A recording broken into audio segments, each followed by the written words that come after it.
Meet the editors. ഭരണപ്രതിസന്ധിയോ എന്നാണ് ചോദ്യം.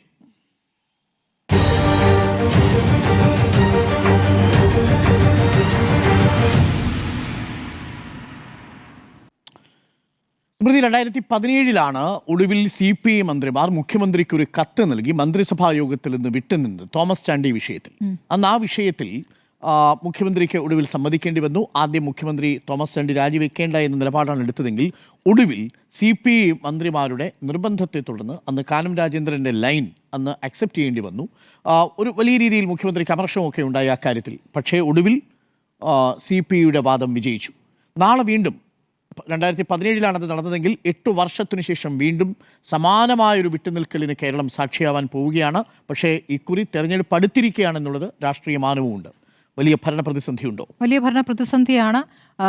അത് അഴിമതിയായിരുന്നു. തോമസ് ചാണ്ടിയുമായി ബന്ധപ്പെട്ട അഴിമതി വിഷയം ഉന്നയിച്ചിട്ടാണ് രാജി ആവശ്യപ്പെട്ടത്. ഇതിപ്പോൾ നയപരമായ വിഷയമാണ്. ആ നയപരമായ വിഷയം എന്നതിനപ്പുറം അപമാനം എന്നതിനും അപ്പുറം വഞ്ചിച്ചു എന്ന വാക്കാണ് അവർ ഉപയോഗിക്കുന്നത്. CPI നേതാക്കൾ തന്നെ പറയുന്നത് ഞങ്ങളോട് കാണിച്ച വിശ്വാസവഞ്ചന എന്നുള്ളതാണ്. കാരണം 2 തവണ മന്ത്രിസഭാ യോഗത്തിൽ വന്ന ശേഷം മാറ്റിവെച്ച വിഷയം ഇതവിടെ പോയി 16-ാം തീയതി ഒപ്പിടുന്നു. ആ തീരുമാനം വന്ന ശേഷം ചേർന്ന മന്ത്രിസഭാ യോഗത്തിലും എഴുന്നേറ്റ് നിന്നിട്ടാണ് മന്ത്രി K രാജൻ ഈ വിഷയം പറയുന്നത്, PM ശ്രീയിൽ ഒപ്പിടരുത് എന്ന്. അങ്ങനെ പറയുന്ന മന്ത്രിയുടെ വാക്കുകളെ അവഗണിക്കുകയാണ് ചെയ്തത്. അപ്പോൾ അത് ഒരു വലിയ രീതിയിലുള്ള വിശ്വാസവഞ്ചനയായിട്ട് തന്നെയാണ് അവർ കാണുന്നത്. ഇത് നോക്കൂ, 2017 വലിയ ഗുരുതരമായൊരു കാര്യം കൂടി ഇപ്പോൾ ഈ 4 മന്ത്രിമാരും ഒരു കത്ത് മുഖ്യമന്ത്രിക്ക് നൽകിയിരിക്കുന്നു. ആ കത്തിൽ PM ശ്രീ പദ്ധതി ധാരണാപത്രം ഒപ്പിട്ടത് മന്ത്രിസഭാ തീരുമാനത്തിന്റെ ലംഘനവും നിയമപരമായി നിലനിൽക്കാത്തതുമാണ് എന്നാണ് ആ കത്തിൽ ചൂണ്ടിക്കാണിക്കുന്നത്. അത് ഇതുവരെ ചരിത്രത്തിലില്ലാത്തതാണ്. മന്ത്രിസഭയുടെ ഭാഗമായിരിക്കുന്ന 4 മന്ത്രിമാർ പറയുകയാണ് മന്ത്രിസഭാ യോഗ തീരുമാനമല്ലാതെ ഒരു തീരുമാനത്തിലേക്ക് വന്നിരിക്കുന്നുവെന്ന്. അപ്പോൾ അത് നിയമപരമായി ആർക്കും നീങ്ങാവുന്നൊരു സാഹചര്യം കൂടിയാണ് ഉണ്ടാക്കിയിരിക്കുന്നത്. അതിപ്പോൾ CPI പോകണമെന്നില്ല, പുറത്തുനിന്ന് ആർക്ക് വേണമെങ്കിലും ഒരു മന്ത്രിസഭാ തീരുമാനത്തിന് വിരുദ്ധമായ ഒരു തീരുമാനം നടപ്പാക്കിയെന്ന രൂപത്തിൽ നിയമപരമായി അതിനെ നേരിടാം. അങ്ങനെ ഒരു പ്രതിസന്ധിയിലേക്ക് ഇത് മാറുകയാണ്. അപ്പോൾ ഇതൊരു ഔദ്യോഗിക രേഖയായി മാറുകയാണെങ്കിൽ അത് സർക്കാരിന് വലിയ പ്രതിസന്ധി ഉണ്ടാക്കും എന്നുള്ള കാര്യം ഉറപ്പാണ്. ഇന്നിപ്പോൾ നമുക്കറിയാവുന്നതുപോലെ MA ബേബി ബിനോയ് വിശ്വവുമായി വീണ്ടും സംസാരിക്കുമ്പോഴും പറയുന്നത് എന്താണോ മുഖ്യമന്ത്രി പറഞ്ഞത് അതേ കാര്യങ്ങൾ തന്നെയാണ്. ഒന്നുകിൽ പദ്ധതി മെല്ലെ കൊണ്ടുപോകാം, മെല്ലെ പോക്ക്, ക്യാബിനറ്റിൻ്റെ സബ് കമ്മിറ്റി, ഈ 2 കാര്യങ്ങളാണ് പറയുന്നത്.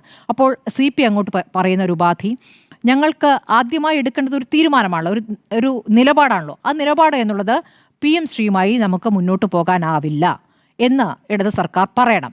അങ്ങനെ പറഞ്ഞുകൊണ്ട് ഒരു കത്ത് കേന്ദ്രത്തിന് നൽകുക. അത് കേന്ദ്രത്തിനെ പിന്മാറാൻ പറ്റുകയുള്ളൂ, സംസ്ഥാനങ്ങൾക്കാകില്ല എന്നൊക്കെ പറയുന്ന വിഷയം അവിടെ നിൽക്കട്ടെ. പക്ഷെ ആദ്യം വേണ്ടത് നിങ്ങൾക്കൊരു നിലപാടാണല്ലോ. ആ നിലപാടായി നിങ്ങൾ ആ കത്ത് നൽകുക. എന്നിട്ട് ആ കത്ത് പുറത്തേക്ക് വിടുക. ഞങ്ങൾക്ക് അതുമായി മുന്നോട്ട് പോകാൻ അതിൽ വേണമെങ്കിൽ അയാൻ സാധിക്കും. അവിടെയാണ് ഇവരുടെ അഭിമാനം സംരക്ഷിക്കപ്പെടുക. അല്ലെങ്കിൽ ഈ വഞ്ചനയിൽ നിന്നും പുറത്തേക്ക് വരാനുള്ള CPM-നുള്ള ഏക വഴി അതാണ്. ഇതിപ്പോൾ CPM പറയുന്നത് CPI അയണമാണ്. ഇപ്പോൾ ആത്യന്തികമായി നോക്കുമ്പോൾ എന്താണ്, പിഴവ് സംഭവിച്ചവർക്ക് മുന്നോട്ട് പോകണം എന്ന് പറയുകയും പിഴവ് സംഭവിക്കാത്ത നിലപാട് ഉറച്ചു നിൽക്കുന്ന നയപരമായി നിലപാടെടുത്തവരോട് പിന്നാക്കം പോകാൻ ആവശ്യപ്പെടുകയാണ് ചെയ്യുന്നത്. അത് സംഭവ്യമല്ല എന്നാണ് CPI കൃത്യമായി പറഞ്ഞുകൊണ്ടിരിക്കുന്നത്. അവരെ സംബന്ധിച്ച് ഇനി എന്ത്, അടുത്ത തിരഞ്ഞെടുപ്പ്, തദ്ദേശ തിരഞ്ഞെടുപ്പ് വരുന്നു, നിയമസഭാ തിരഞ്ഞെടുപ്പ് വരുന്നു, അതിലേക്കൊന്നും ആലോചനകൾ പോയിട്ടില്ല. നിലവിൽ ഈ നിലപാടിൽ ഉറച്ചു നിൽക്കില്ല എങ്കിൽ അത് ആത്മഹത്യാപരമാണ്. അപ്പോൾ ഇതുവരെയുള്ള കാര്യങ്ങൾ ഇതാണ്. ഇപ്പോൾ MV ഗോവിന്ദൻ നാളത്തെ കണ്ണൂരിലെ പരിപാടിയൊക്കെ മാറ്റിവെച്ച് മുഖ്യമന്ത്രിയുടെ നിർദ്ദേശപ്രകാരം തലസ്ഥാനത്തേക്ക് വരുന്നു. മുഖ്യമന്ത്രിക്ക് സാധിക്കാത്തത് ഇനി MV ഗോവിന്ദന് സാധിക്കുമോ? MV ഗോവിന്ദൻ ഇന്ന് ചില കാര്യങ്ങളൊക്കെ CPI പഠിപ്പിക്കാൻ ശ്രമിക്കുന്നുണ്ടായിരുന്നു. ഇപ്പോൾ ഇടതുപക്ഷത്തിന് ഇനി എങ്ങനെ മുന്നോട്ട് പോകാനാകും, ഇടതുപക്ഷം നയം വേറെ, പ്രായോഗികമായ കാര്യങ്ങൾ വേറെ എന്നുള്ള കാര്യങ്ങൾ നിങ്ങൾ അതിലേക്ക് വരണമെന്നൊക്കെയുള്ള പഠിപ്പിക്കാനുള്ള ചില ശ്രമങ്ങളൊക്കെ അദ്ദേഹം പ്രസംഗത്തിലൂടെ നടത്തുന്നുണ്ടായിരുന്നു. അതേ MV ഗോവിന്ദൻ വന്ന് ഇത് സംസാരിക്കുമോ? ഇനി അതിലും വലിയൊരു കാര്യം എന്താണ്, MV ഗോവിന്ദൻ, പ്രധാനപ്പെട്ട CPM-ലെ നേതാക്കൾ, എന്തിന് TP രാമകൃഷ്ണൻ, ഇവരാരും തന്നെ ഈ കാര്യം അറിഞ്ഞിട്ടിരുന്നില്ല എന്നുള്ളത് നമുക്ക് ഉറപ്പാണല്ലോ. TP അന്ന് വാർത്താ സമ്മേളനം നടത്തിയ ശേഷം ഞാൻ പഠിച്ചിട്ട് പിന്നെ പറയാമെന്ന് പറയുകയാണ്. ഇവരെയൊക്കെ ആരൊക്കെയാണ് ഇരുട്ടിലായതെന്നുള്ളത് നോക്കേണ്ടത്. ഇരുട്ടിൽ ഈ പറയുന്ന CPI മാത്രമല്ല, ഇരുട്ടിൽ നിൽക്കുന്ന CPM-ലെ പ്രധാനപ്പെട്ട നേതാക്കളും CPM-ലെ മറ്റു മന്ത്രിമാരുമാണ്. അപ്പോൾ ഇരുട്ടിൽ CPIക്ക് കൂട്ടുണ്ട് എന്നുള്ളതാണ് ഇരുട്ടിൽ നിർത്തിയതിൽ. അപ്പോൾ അതാണ് CPI മനസ്സിലാക്കേണ്ടത്. അപ്പോൾ അവിടെ അതങ്ങനെ നിൽക്കുന്നു. ഇനി CPI സംബന്ധിച്ച് നാളത്തെ മന്ത്രിസഭാ യോഗത്തിൽ പങ്കെടുക്കില്ല എന്നുള്ള അവരുടെ തീരുമാനമാണ്. കാരണം ഇന്നും ഈ പറഞ്ഞ മുഖ്യമന്ത്രി പറഞ്ഞ അതേ കാര്യങ്ങൾ തന്നെ ആവർത്തിക്കാനാണ് MA ബേബി സംസാരിച്ചിരിക്കുന്നത്. അതുകൊണ്ട് അതിനില്ല എന്ന് പറയുന്നു. നാളത്തെ മന്ത്രിസഭായോഗത്തിന് മാറി നിന്നതിന് ശേഷം അടുത്തത് 4-ാം തീയതി ചേരാൻ പോകുന്ന ഈ പറയുന്ന അവരുടെ കൗൺസിൽ യോഗമാണ്. ആ കൗൺസിൽ യോഗത്തിൽ കടുത്ത തീരുമാനങ്ങളിലേക്ക്, അത് മന്ത്രിസഭാ യോഗങ്ങളിൽ ഇനി പങ്കെടുക്കേണ്ട എന്ന തീരുമാനത്തിലേക്കാണോ, മന്ത്രിസ്ഥാനം രാജിവെക്കുക എന്ന വലിയ തീരുമാനത്തിലേക്ക് പോകുമോ എന്നാണ് അറിയേണ്ടത്. അങ്ങനെ ഒരു തീരുമാനത്തിലേക്ക് പോയി കഴിഞ്ഞാൽ പിന്നെ എന്ത് എന്ന് ഇതുവരെ ആലോചിച്ചിട്ട്, ഞങ്ങൾ 4-ാം തീയതി വരെയുള്ള കാര്യങ്ങളെ ആലോചിച്ചിട്ടുള്ളൂ എന്നാണ് പ്രധാനപ്പെട്ട CPI നേതാക്കൾ എന്നോട് പറഞ്ഞത്. ഞങ്ങൾ 4-ാം തീയതി വരെയുള്ള കാര്യങ്ങൾ ആലോചിച്ചിരിക്കുന്നു, അതിനുശേഷം എന്ത് എന്നുള്ളത് പിന്നീട് നോക്കാം. ഏതായാലും ഈ നിലപാടിൽ ഉറച്ചു നിൽക്കുമ്പോൾ നമ്മളിപ്പോൾ എന്താണ് കാണുന്നത്? മുഖ്യമന്ത്രി ഇന്ന് ഒരു ഭക്ഷ്യമന്ത്രിയുടെയും കൃഷിമന്ത്രിയും ഒക്കെ പങ്കെടുപ്പിച്ചുകൊണ്ടുള്ള ഒരു യോഗത്തിൽ നിന്ന് മുഖ്യമന്ത്രി പെട്ടെന്ന് ആ യോഗം തന്നെ റദ്ദാക്കി പോവുകയാണ്. കൃഷിയുമായി ബന്ധപ്പെട്ട മില്ലുടമകളെ ക്ഷണിക്കാതെ എന്ത് യോഗമെന്നാണ്? മില്ലുടമകളെ ക്ഷണിക്കാൻ ആ യോഗത്തിൽ ഉദ്ദേശിച്ചിരുന്നില്ല എന്ന് കൃഷിമന്ത്രി വിശദീകരിക്കാൻ ശ്രമിക്കുന്നുണ്ട്. പക്ഷേ അങ്ങനെ ഇപ്പോൾ ആ യോഗം നടത്തണ്ട എന്ന് പറഞ്ഞാൽ ആ യോഗം റദ്ദാക്കി അദ്ദേഹം ഇറങ്ങുകയാണ്. അത് ഇന്നലത്തേതിൻ്റെ ചുരുക്കായിട്ട് തന്നെ വിലയിരുത്തപ്പെടുന്നുണ്ട്.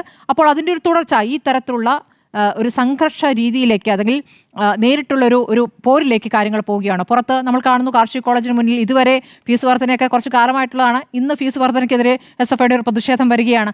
അപ്പോൾ അതും അതിൻ്റെ ഒരു ഭാഗമായിട്ട് കാണാവുന്നതാണ്.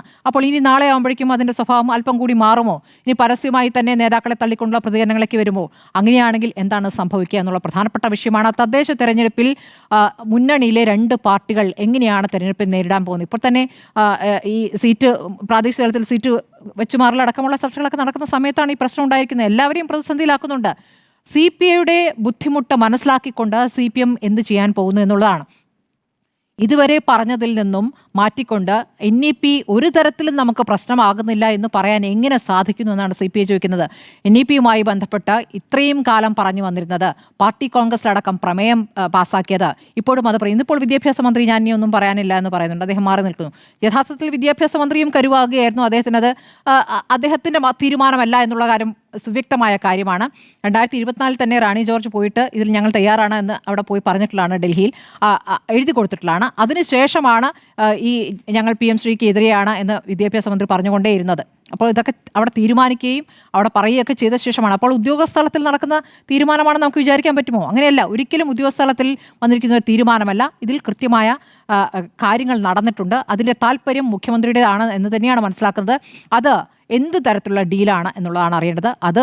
അത് പുറത്തു വരുമോ എന്നുള്ളതാണ് അറിയേണ്ടത്. ഒരു തരത്തിലുള്ള ഒത്തുതീർപ്പ് അവിടെ എന്ത് ബലഹീനതയാണ് ഇങ്ങനെ ഒരു ഒത്തുതീർപ്പിലേക്ക് പോകാൻ ഇടയാക്കിയിരിക്കുന്നത്? ഇപ്പോൾ SFIയുടെ നേതാക്കളിലേക്ക്, DYFI നേതാക്കളിലേക്ക് ഒരു പ്രതിസന്ധി ആലോചിച്ച് നോക്കൂ. ഇത്രയും കാലം സമരം ചെയ്തിട്ട് ഇതിപ്പോൾ നടപ്പാക്കുമ്പോൾ ഒരു തരത്തിലും നമ്മുടെ വിദ്യാഭ്യാസ പദ്ധതിയെ ബാധിക്കില്ല എന്ന് പ്രതികരിക്കാൻ അവർ നിർബന്ധിതരാകുകയാണ്. അതാണ് ഇപ്പോൾ ഇവിടുത്തെ സാഹചര്യം.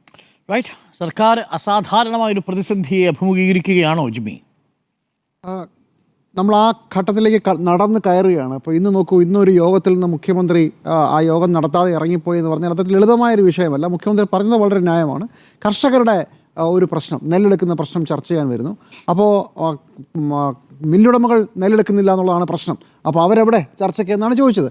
പക്ഷേ ഇതിൻ്റെ പശ്ചാത്തലം കൂടി പ്രേക്ഷകർ അറിയണം. ഇന്നലെ ഒരു മുഖ്യമന്ത്രി പങ്കെടുക്കുന്ന ഒരു യോഗത്തിൻ്റെ അജണ്ട തീരുമാനിക്കും, ആരെയൊക്കെ വിളിക്കണമെന്ന് തീരുമാനിക്കും. അല്ലാതെ ചായക്കടയിൽ കൂടിയിരുന്നിട്ട് നമുക്കൊരു യോഗം കൂടിയാലോ എന്ന് വിചാരിക്കുന്നതല്ല. അപ്പോൾ ഇന്നലെ തന്നെ ഇത് സംബന്ധിച്ച് തീരുമാനം എടുത്തിരുന്നു. ആരൊക്കെയാണ് ഈ ചർച്ചയിൽ പങ്കെടുക്കേണ്ടത്, ആരൊക്കെ, എന്താണ് അതിൻ്റെ അജണ്ട, ഇതെല്ലാം തീരുമാനിച്ചിരുന്നതാണ്. മുഖ്യമന്ത്രിയുടെ ഓഫീസിൽ ഈ കാര്യം അറിയിച്ചിരുന്നതുമാണ്. ഇത്രയും പേരെ ഉണ്ടാകൂ, അതായത് മില്ലുടമകൾ ഉണ്ടാകില്ല എന്നുള്ള കാര്യവും അറിയാമായിരുന്നു.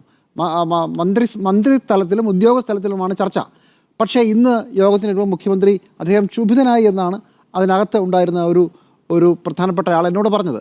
അപ്പോൾ കാര്യങ്ങൾ പതുക്കെ ആളുകളുടെ കയ്യിൽ നിന്ന് സമചിത്തതയോടെ കാര്യങ്ങളെ കൊണ്ടുപോകുന്നതിൽ നിന്നൊക്കെ കാര്യങ്ങൾ പതുക്കെ തെന്നി മാറുകയാണോ? മുഖ്യമന്ത്രി സംയമനം കൈവിടുകയാണോ? നോക്കൂ, ഇന്ന് ഈ യോഗത്തിൽ നിന്ന് ഇറങ്ങിപ്പോയത് CPI മന്ത്രിമാർ അത് അത്ര നല്ല സ്പിരിറ്റോട് കൂടിയാണ് എടുക്കുക. ഇനിയിപ്പോൾ മുഖ്യമന്ത്രി നല്ല ഉദ്ദേശത്തിൽ പറഞ്ഞു എന്ന് തന്നെ വിചാരിക്കുക. അങ്ങനെയല്ല. ഇന്നലത്തെ തീരുമാനം ഇത്രയും പേർ മതിയെന്നുള്ളതായിരുന്നു. ഇന്ന് പെട്ടെന്ന് മുഖ്യമന്ത്രി ഇങ്ങനെയാണോ എന്ന് പറഞ്ഞ് യോഗത്തിൽ നിന്ന് ഇറങ്ങി പോകുമ്പോൾ ഒരു പ്രശ്നമുണ്ട്. അത് CPIക്ക് മനസ്സിലായി. അപ്പോൾ ഇന്നലത്തെ ചർച്ച കഴിയുമ്പോഴും നമ്മൾ കണ്ടു, ആലപ്പുഴയിലെ യോഗത്തിൽ മുഖ്യമന്ത്രിയും അതുപോലെ തന്നെ CPIയുടെ സംസ്ഥാന സെക്രട്ടറിയും വളരെ കാര്യമായിരുന്ന കാര്യങ്ങളൊക്കെ സംസാരിക്കും നമ്മൾ കണ്ടതാണ് ആലപ്പുഴയിലെ യോഗത്തിൽ. കാര്യങ്ങൾ ഇന്നുണ്ട്, നാളെ യോഗമാണ്. ആ എന്തായാലും CPI ഒരു കാര്യം കൂടി നമുക്ക് മനസ്സിലാകുന്നു, സെക്രട്ടേറിയറ്റിലേക്ക് തന്നെ പോകണ്ട എന്നൊരു തീരുമാനത്തിലേക്ക് അവർ പോയി എന്നാണ് നമ്മുടെ വ്യൂവിൽ നിന്ന് നമുക്ക് വരുന്ന റിപ്പോർട്ടുകൾ. ഇതിൻ്റെ പേരാണ് ഭരണ പ്രതിസന്ധി. 4 പ്രധാനപ്പെട്ട മന്ത്രിമാർ, 4, 5, 6, 7 വകുപ്പുകൾ കൈകാര്യം ചെയ്ത 4 പ്രധാനപ്പെട്ട മന്ത്രിമാർ ഇനി സെക്രട്ടേറിയറ്റിലേക്കില്ല. യെസ്, ഭരണ പ്രതിസന്ധിയാണ്.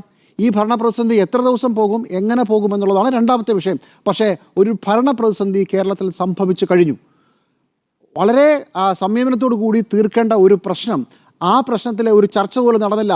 കേരളത്തിൽ മുഴുവൻ പലയിടത്തായിട്ട് നെൽകർഷകരുടെ നെല്ല് കൂടിക്കിടക്കുകയാണ്. ആ നെല്ല് മിൽ ഉടമകൾ ഏറ്റെടുക്കുന്നില്ല. അതൊരു വലിയ പ്രശ്നമാണ്. കേന്ദ്രം അതിൻ്റെ തൂക്കത്തിൻ്റെ കാര്യത്തിലാണ് തർക്കം പറയുന്നത്. ആ പ്രശ്നം തീർക്കേണ്ടതിന് പകരം ഇന്നത്തെ യോഗത്തിൽ നിന്ന് ഇറങ്ങിപ്പോവുക, അല്ലെങ്കിൽ യോഗം നടത്താതിരിക്കുക. അത് കഴിഞ്ഞ് നാളെ കൂടാമെന്ന് പറയാം. നാളെ തീരണം. കാരണം CPIയുടെയും CPMൻ്റെയും പരസ്പര തർക്കങ്ങൾ തീരേണ്ടതല്ല കേരളത്തിലെ ജനങ്ങളുടെ വിഷയം. അത് നാഷണൽ എഡ്യൂക്കേഷൻ പോളിസിയുടെ കാര്യത്തിലും അങ്ങനെയാണ്. CPMഉം CPI മാത്രം തീരുമാനിച്ചാൽ പോരാ. ഈ വിഷയത്തിൽ ജനങ്ങളും ഒരു ഭാഗഭാക്കാണ്. അവരും ഇതിനകത്തെ ഒരു പ്രധാനപ്പെട്ട ഭാഗഭാക്കായ ആളുകളാണ്. അവരുടെ കുട്ടികളും ഒക്കെയാണല്ലോ പഠിക്കേണ്ടത്. അപ്പോൾ അടുത്ത ഘട്ടം ഇനി എന്താണ് സംഭവിക്കാൻ പോകുന്നത്? ഇപ്പോൾ തന്നെ ഒരു നിയമപ്രശ്നം ആളുകൾ പറഞ്ഞു കഴിഞ്ഞു. ക്യാബിനറ്റിൽ 2 തവണ ഉന്നയിക്കപ്പെട്ട ഒരു വിഷയം ക്യാബിനറ്റ് പിന്നീട് തീരുമാനിക്കാവുന്ന മാറ്റി വെച്ചൊരു വിഷയം അപ്പോൾ അത് നയപരമായ വിഷയമായി മാറിക്കഴിഞ്ഞു. അതെങ്ങനെയാണ് വകുപ്പ് മന്ത്രിക്ക്, ടെക്നിക്കലി വകുപ്പ് മന്ത്രിയാണല്ലോ, വിദ്യാഭ്യാസ മന്ത്രിയാണല്ലോ തീരുമാനമെടുത്തത്, എങ്ങനെയാണ് വിദ്യാഭ്യാസ മന്ത്രിക്ക് ഏകപക്ഷീയമായി തീരുമാനിക്കാനാവുക? ഇത് കീഴ്വഴക്കത്തിൻ്റെ പ്രശ്നമാണോ നിയമത്തിൻ്റെ പ്രശ്നമാണോ എന്നുള്ളത് കണ്ടറിയണം. ഞാൻ പലരോടും ചോദിക്കുമ്പോൾ പലരും പല അഭിപ്രായമാണ് പറയുന്നത്. പക്ഷേ ഒരു സാമാന്യ യുക്തിയിൽ ക്യാബിനറ്റിൽ ഡെഫർ ചെയ്തൊരു തീരുമാനം ക്യാബിനറ്റ് കൂടി വഴി പോകേണ്ടതാണ് അതിൻ്റെ ശരിയെന്ന് തോന്നുന്നു. നിയമവും അത് തന്നെ ആയിരിക്കാം. ഒന്നത്. 2, സംസ്ഥാന സർക്കാരിന് വേണ്ടി ഒരു വകുപ്പിൻ്റെ സെക്രട്ടറി പോയി കേന്ദ്ര സർക്കാരുമായി ഒരു കരാർ ഒപ്പിടുകയാണ്. അത് ആ വകുപ്പിൻ്റെ കാര്യമായതുകൊണ്ട് മാത്രം ഒപ്പിടാൻ പറ്റുമോ? ഇതിനകത്ത് ആരാണ് ഇദ്ദേഹത്തെ ചുമതലപ്പെടുത്തിയത്, ഈ വകുപ്പ് സെക്രട്ടറിയെ? അതിനൊരു ജിയോ ഉണ്ടോ? സർക്കാർ തീരുമാനമുണ്ടോ? ആ ഓർഡർ ഇറങ്ങിയിട്ടുണ്ടോ? ഉണ്ടെങ്കിൽ അത് വരട്ടെ. അതില്ല. അപ്പോൾ രണ്ടാമത്തെ ഒരു പ്രശ്നം കൂടി വരികയാണ്. ആദ്യം ക്യാബിനറ്റ് യോഗത്തിൽ തീരുമാനിക്കാത്ത ഒരു കാര്യം നടപ്പിലാക്കി. 2, അതിന് സർക്കാരിന് വേണ്ടി സർക്കാരിനെ പ്രതിനിധിച്ച് ഒപ്പിട്ടയാൾക്ക് ഒരു സർക്കാർ ഉത്തരവിൻ്റെ പിൻബലമില്ല. ഇത് രണ്ടും നിയമപ്രശ്നമായി വന്നാൽ അടുത്ത നിയമക്കുരുക്കാണ്.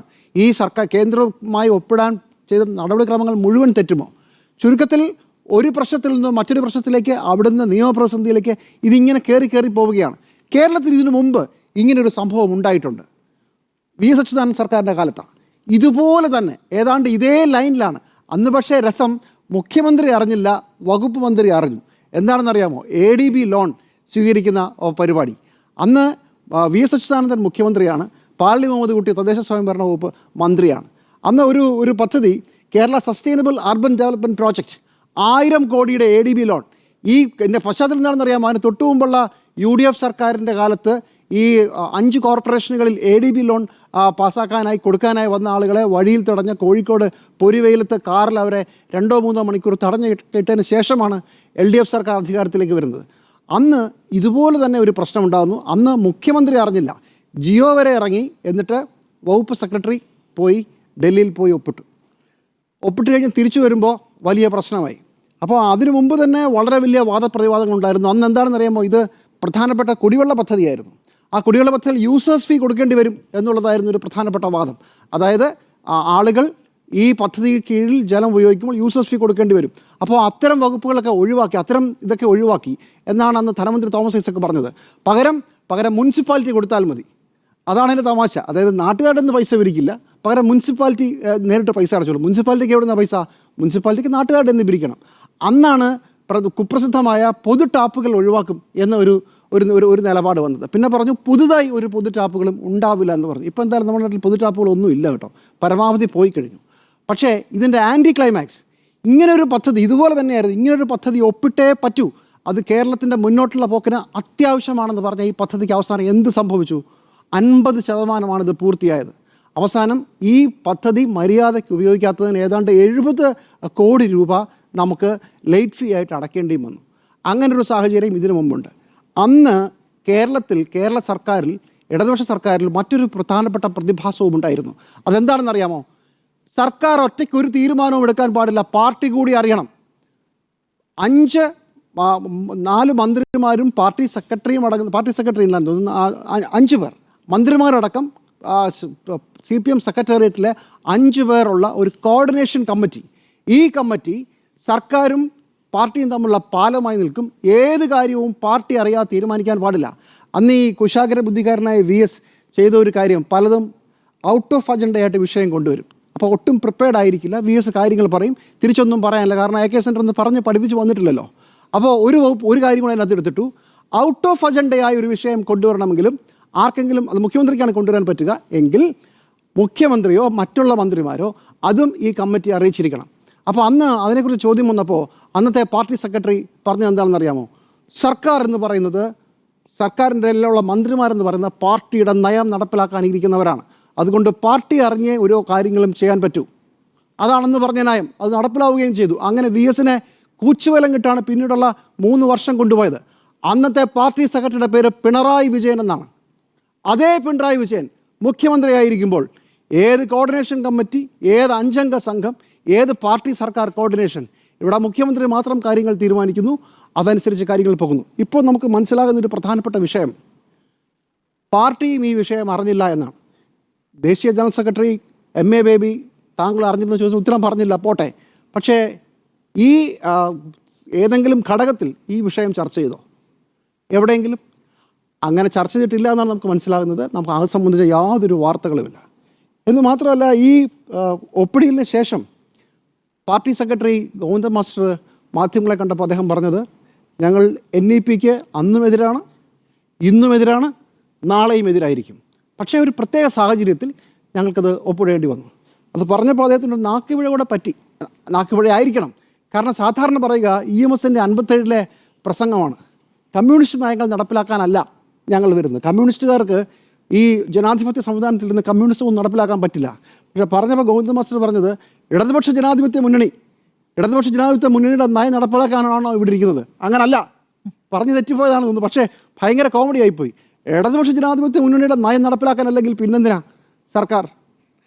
അത് കഴിഞ്ഞ് പക്ഷേ ഒരു അരമണിക്കൂർ കഴിഞ്ഞപ്പോഴാണെന്ന് തോന്നുന്നു അത് വിദ്യാഭ്യാസ മന്ത്രി ഒരു പത്രസമ്മേളനം നടത്തി. തൊട്ട് മുമ്പ് പറഞ്ഞ ഞങ്ങൾ NEPക്ക് അന്നും ഇന്നും എന്നും എതിരാണെന്ന് പറഞ്ഞ സ്ഥാനത്ത് അന്ന് വൈകുന്നേരം സംസാരിച്ച ശ്രീ ശിവൻകുട്ടി പറഞ്ഞെന്താണെന്നറിയാമോ? കാലഘട്ടത്തിനനുസരിച്ച് മാറേണ്ടി വരും. ഒരു നയത്തിൽ മാത്രം നിൽക്കേണ്ടി വരുന്നത് ശരിയല്ല. ഈ ദേശീയ വിദ്യാഭ്യാസ നയത്തിന് എന്താണ് കുഴപ്പം? ഞാൻ എൻ്റെ അഭിപ്രായം മാറ്റി. 24 ഒക്ടോബർ പാർട്ടി സെക്രട്ടറി പറയുന്നു NEPക്ക് ഞങ്ങൾ അന്നും ഇന്നും എന്നും എതിരാണ്, സാഹചര്യങ്ങളുടെ സമ്മർദ്ദം മാത്രമേ ഉള്ളൂ. പക്ഷേ ശിവൻകുട്ടി അന്ന് തന്നെ പറഞ്ഞത് ഈ ദേശീയ വിദ്യാഭ്യാസ നയത്തിന് എന്താണ് കുഴപ്പം, ഞാൻ എൻ്റെ നിലപാട് മാറ്റി. നോക്കൂ, എന്തൊരു വിരോധാഭാസമാണ്. ഒരു 10-15 വർഷം മുമ്പ് പോലും പുറകെടുത്താൽ പാർട്ടി സെക്രട്ടറി പറയുന്നതിൻ്റെ ഇത്ര വിരുദ്ധമായി കാര്യങ്ങൾ പറയാൻ പറ്റൂ? ഇതിനു മുമ്പുണ്ടായിരുന്ന VS സർക്കാരിൻ്റെ കാലത്ത് പാർട്ടിയും സർക്കാരും തമ്മിൽ വളരെ വലിയൊരു കോർഡിനേഷൻ ഉണ്ടാകണം എന്ന് പറയുകയും അതിന് കമ്മിറ്റിയെ വെച്ച ഒരു പാർട്ടി, ആ പാർട്ടി ഇപ്പോൾ അങ്ങനെ യാതൊരു വിഷയത്തെക്കുറിച്ച് ആലോചിക്കുന്നില്ലെന്ന് മാത്രമല്ല മുന്നണി മര്യാദകൾ പോലും ലംഘിക്കുന്നു. CPIയുടെ പരാതിയും അതാണല്ലോ. ഇപ്പോൾ നമുക്ക് വാർത്തയുണ്ട്, CPIയുടെ വകുപ്പുകളിൽ ഇതേ സാധനം നാഷണൽ എഡ്യൂക്കേഷൻ പോളിസിയുടെ ഭാഗമായുള്ള ചില സാധനങ്ങൾ നടപ്പിലാക്കി കഴിഞ്ഞു. അതുപോലെ തന്നെ ഉന്നത വിദ്യാഭ്യാസം, അത് പക്ഷേ ചാൻസലർ മാത്രമാണ് മന്ത്രി, പക്ഷേ എന്നാൽ പോലും വന്നിട്ടുണ്ട്. അതുപോലെ തന്നെ നമ്മൾ PM ഉഷ നടപ്പിലാക്കിയിട്ടുണ്ട്. ഇതൊക്കെയുണ്ട്. പക്ഷേ ഇതിനകത്തെ വിഷയം ഒരു കൂട്ടുത്തരവാദിത്വം എന്ന് പറയുന്നത് ഇല്ലാതെ പോകുന്ന, അങ്ങോട്ടും ഇങ്ങോട്ടും വിശ്വാസമില്ലാതെ വരുന്ന ഒരു പ്രത്യേക സാഹചര്യമാണ്. ഇത് നിങ്ങൾ തമ്മിൽ അങ്ങോട്ടും ഇങ്ങോട്ടും പറഞ്ഞാൽ തീരുമോ? CPIയെ നേരത്തെ ഈ കാര്യങ്ങൾ മനസ്സിലാക്കിയിരുന്നെങ്കിൽ വിഷയം തീരുമോ എന്നുള്ളത് വേറൊരു കാര്യം. പക്ഷേ അടിസ്ഥാനപരമായി നിങ്ങൾ ഇതുവരെ തുടർന്നു വന്ന ഒരു നയമല്ല ഇപ്പോൾ തുടർന്നുകൊണ്ടിരിക്കുന്നത്. മുന്നണി ബന്ധത്തിൽ, പാർട്ടിയുമായുള്ള ബന്ധത്തിലൊന്നും ഇങ്ങനെയല്ല പാർട്ടിയുടെ പ്രധാനപ്പെട്ട നയം കൈകാര്യം ചെയ്യുമ്പോൾ കാര്യങ്ങൾ നീക്കേണ്ടത് എന്നുള്ളതാണ് വിഷയം. അപ്പോൾ ഭരണപ്രതിസന്ധിയുടെ 1-ാം ദിവസമാണ് നമ്മൾ കണ്ടത്. CPI നിലപാട് മുറുക്കാനാണ് സാധ്യത. നാളെ മുതൽ സെക്രട്ടേറിയറ്റിലേക്ക് പോലും വരാതിരിക്കുകയാണെങ്കിൽ എങ്ങനെ ഫയലുകൾ നീങ്ങും? അതൊരു കടന്ന കൈയായിട്ടാണ് ഞാൻ കാണുന്നത്. അടുത്ത മാസം 4-ാം തീയതി അവരുടെ സംസ്ഥാന കൗൺസിൽ വിളിച്ചിരിക്കുകയാണ്. സംസ്ഥാന കൗൺസിൽ സാധാരണ വിളിക്കുക വളരെ പ്രധാനപ്പെട്ട തീരുമാനങ്ങൾ എടുക്കാനാണ്, അല്ലാതെ ഇതുവരെ എടുത്തൊരു തീരുമാനം അറിയിക്കത്തില്ല. അപ്പോൾ വേണമെങ്കിൽ ഞങ്ങൾ മന്ത്രിമാരെ രാജിവെപ്പിച്ച് മന്ത്രിസഭയിൽ നിറങ്ങും എന്ന് പറയാനാണോ? കാരണം അതിലേക്കാണ് കാര്യങ്ങൾ പോകുന്നത്. എനിക്ക് തോന്നുന്നത് അരുൺ, ഇന്ന് മുതൽ സെക്രട്ടേറിയറ്റിൽ വരുന്നില്ല, അല്ലെങ്കിൽ നാളെ മുതൽ സെക്രട്ടേറിയറ്റിൽ വരുന്നില്ല എന്ന് പറഞ്ഞാൽ അതിൻ്റെ അർത്ഥം വളരെ ഗൗരവം പിടിച്ച നിലപാടിലാണ്. അപ്പോൾ പന്തിനി CPMൻ്റെ കോർട്ടിലാണ്. എന്താണ് ചെയ്യാൻ പറ്റുക? ഇതുവരെ ചെയ്തതിന് പാപപരിഹാരക്രിയയായി എന്തെങ്കിലും CPM ചെയ്യുമോ? CPMൻ്റെ രീതി വെച്ച് പണ്ട് ഒരു മന്ത്രിയുടെ രാജിയുടെ കാര്യത്തിൽ CPM-ഉം CPM തമ്മിലൊന്ന് ഉടക്കിയിട്ടുണ്ട് എന്നതൊഴിച്ചാൽ CPM അങ്ങനെ വിട്ടുകൊടുക്കുന്ന പാർട്ടിയല്ല. പക്ഷേ ഇതിനകത്ത് CPIയുടെ നിലപാട് ഈ പദ്ധതിയിൽ ഞങ്ങൾ പിന്മാറുകയാണെന്ന് പരസ്യമായി പറയുകയും കേന്ദ്രത്തിനൊരു കത്തയക്കുകയും വേണം എന്നുള്ളതാണ് അവരുടെ ആവശ്യം. അതിന് CPM വഴങ്ങുമോ എന്നുള്ളത് കണ്ടറിയണം. അല്ലെങ്കിൽ തന്നെ ഇതിനകത്തൊരു നിയമപ്രശ്നം വന്നിട്ടുണ്ട്. രണ്ട് കാര്യങ്ങളിൽ ഞാൻ നേരത്തെ പറഞ്ഞതുപോലെ, ഒന്ന് ക്യാബിനറ്റിൽ വന്ന ഒരു കാര്യം തീരുമാനം മാറ്റിവെച്ചത് എങ്ങനെയാണ് ക്യാബിനറ്റിലൂടെ അല്ലാതെ എടുത്തത്.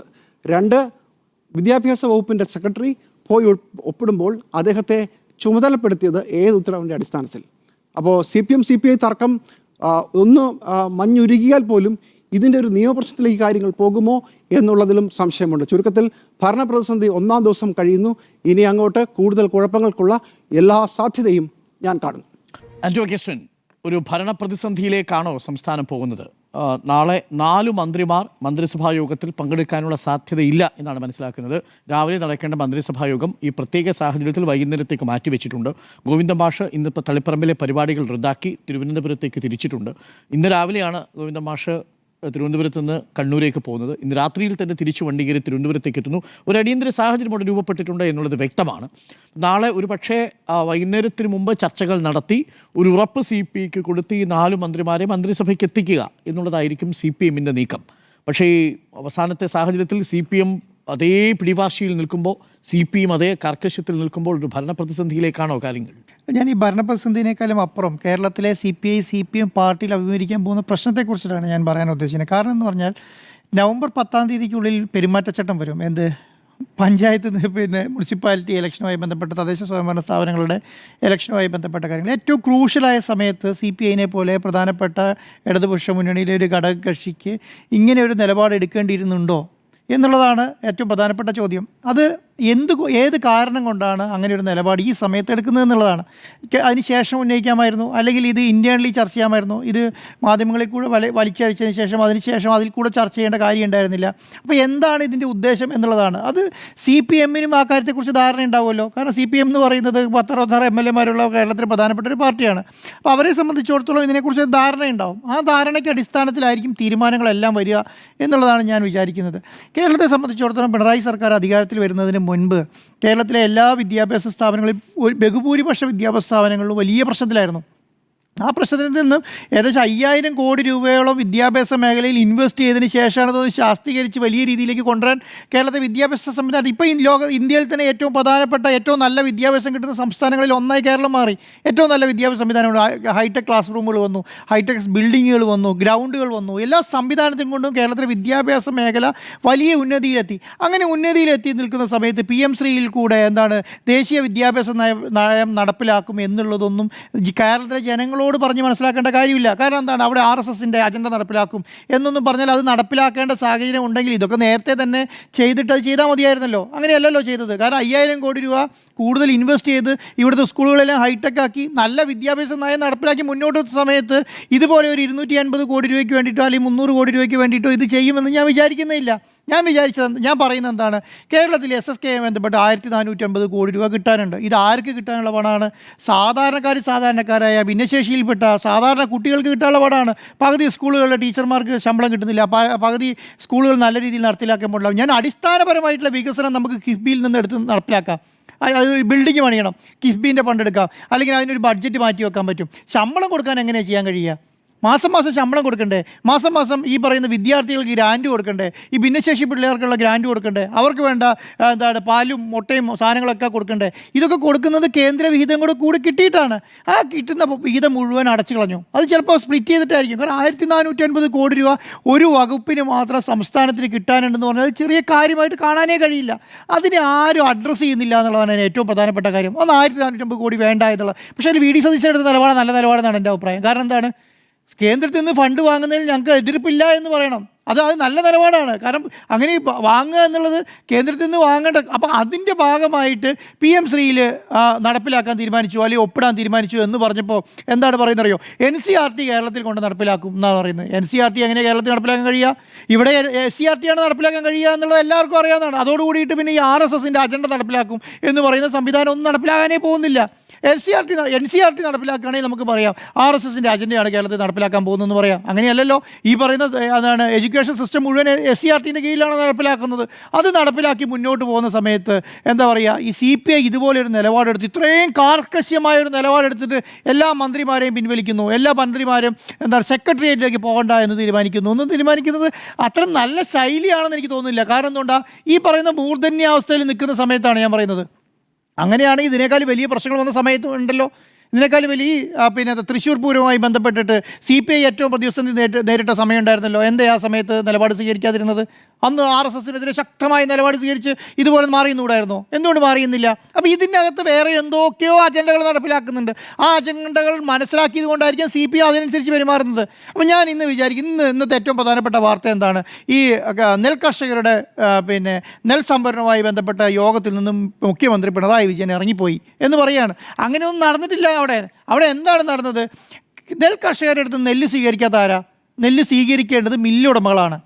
അവരോടാണല്ലോ മുഖ്യമന്ത്രിയുടെ നേതൃത്വത്തിൽ പ്രധാനപ്പെട്ട ഒരു യോഗം ചേർന്നിട്ട് അവരോടാണല്ലോ മുഖ്യമന്ത്രി പറയേണ്ടത്, നിങ്ങൾ നെല്ല് സംഭരണം തുടങ്ങിയിട്ട് നിങ്ങൾ നെല്ല് സംഭരണം. കാരണം എല്ലാവരും കൊയ്ത്ത് കഴിഞ്ഞ് നെല്ല് കയ്യിലിരിക്കുന്ന സമയത്ത് അത് സംഭരിക്കാൻ വേണ്ടിയിട്ടുള്ള ആളില്ല.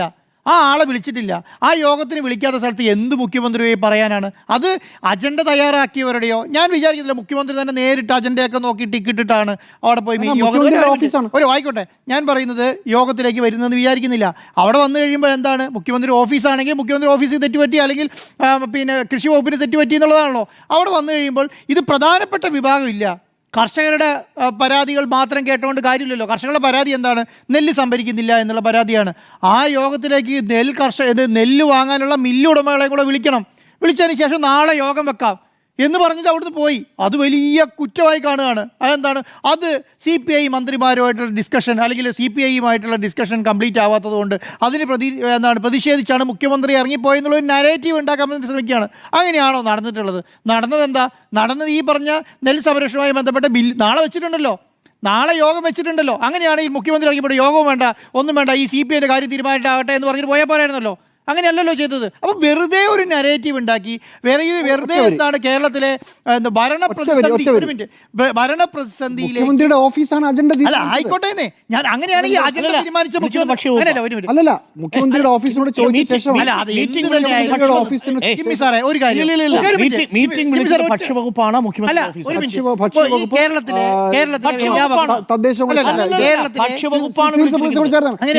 മുഖ്യമന്ത്രിയുടെ ഓഫീസിനോട് ചോദിച്ചിട്ടാണ്.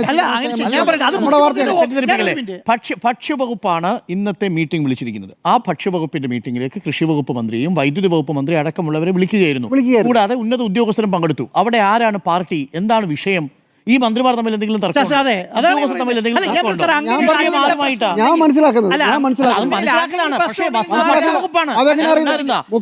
മുഖ്യമന്ത്രിയുടെ ഓഫീസിനോട് ചോദിച്ചിട്ടാണ്. ജിമ്മി പറഞ്ഞത് മുഖ്യമന്ത്രിയുടെ ഓഫീസ് അല്ല ഇത് വിളിച്ചിരിക്കുന്നത്. അപ്പൊ എന്താ ചർച്ച ചെയ്യാൻ വരുന്നത്? നെല്ല് സംഭരണവുമായി ബന്ധപ്പെട്ടുകൊണ്ട് ഇപ്പോൾ പുതുതായിട്ട് പുറത്തു വന്നിരിക്കുന്നത്, കേന്ദ്രത്തിൽ നിന്നുള്ള ധനവിഹിതം കിട്ടിയാൽ മാത്രമേ കർഷകർക്കുള്ള പണം കൊടുക്കൂ. ഇതൊരു പ്രധാന വിഷയമായി നിൽക്കുന്നു. ഈ വിഷയങ്ങളിൽ മില്ലുടമകൾ ഇപ്പോൾ ഈ നെല്ലെടുക്കാൻ തയ്യാറാവുന്നില്ല. അത് നിങ്ങൾക്ക് കൂട്ടിക്കൊടുക്കാൻ കഴിയുമോ? മില്ലുടമകളുടെ പ്രശ്നം എന്താണെന്നറിയോ? കുറെ നാളെ GST അതുകൊണ്ട് തൂക്കത്തിന്റെ വിഷയമുണ്ട്. ഞാൻ അതിനകത്ത് ഇത്രേ പറഞ്ഞുള്ളൂ. ഈ വിഷയം ഇത്രയും പേരൊക്കെ ആയിരിക്കും ഉണ്ടാകാന്നുള്ളത് ഇന്നലെ തന്നെ അറിയിച്ചു.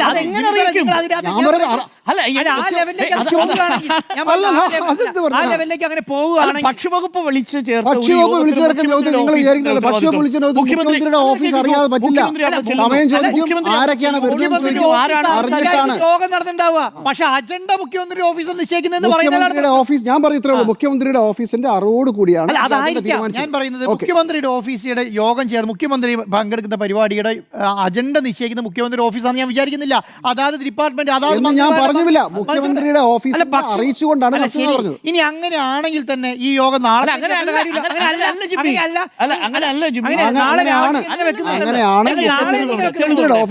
മുഖ്യമന്ത്രിയുടെ